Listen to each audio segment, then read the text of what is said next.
meil varasemalt on olnud ka nagu soov saada näiteks politseist tulles soov saada uurijaks on olnud suurem kui teistel, sellepärast, et meil on põlvkondi lapsi ja noori, kes on üles kasvanud saadetega nagu siin CSI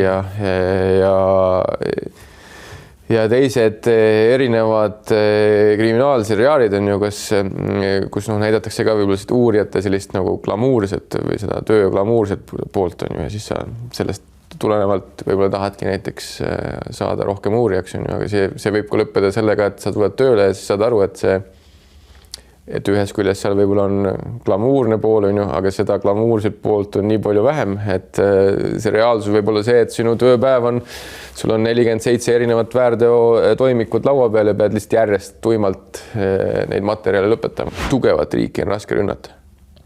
Ehk siis see tugevat riiki on raskem rünnata, ma arvan, ka sõjalises mõttes. Tegelikult Vene Föderatsioon ilmselt ei tahakski kedagi rünnata sõjaliselt. Ta tahaks võtta üle ka niimoodi, et see kõik käib vaikselt ja me oleme, mitte vaikselt, aga sellise nagu sisemise keemisega. Ja me oleme näinud seda ju aastate jooksul korduvalt erinevate riikide puhul, kuidas seda taktikat kasutatakse. Meie ülesanne Politsei- ja Piiriametis on see teha nii, et Eesti riik oleks tugev, seesmiselt tugev. Et meil ei oleks lokkavat korruptsiooni, mis on üks võimalus, kuidas see riik teha nõrgemaks, et meil ei oleks kõrget kuritegevuse määra, kus inimesed ei usalda enam riiki.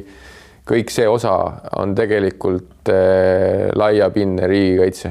Ehk siis, et me iga päev töötame selle nimel, et Eesti riik oleks tugev riik, et Eestis inimesed tunneksid ennast siin turvaliselt ja tahaksid siin elada.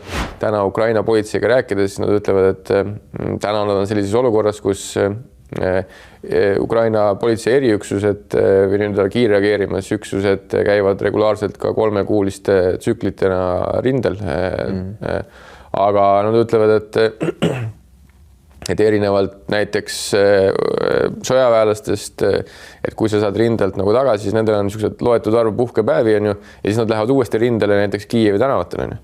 Sellepärast, et mis nad ütlevad, see olukord on selline, et põhimõtteliselt täna igal nagu madala taseme narkomanil võib olla granaat või automaat on ju, ja see mõjutab paraku märgiliselt ka seda tööd, mida sa teed. Delfi militaarpodcast, eriväelase jutud.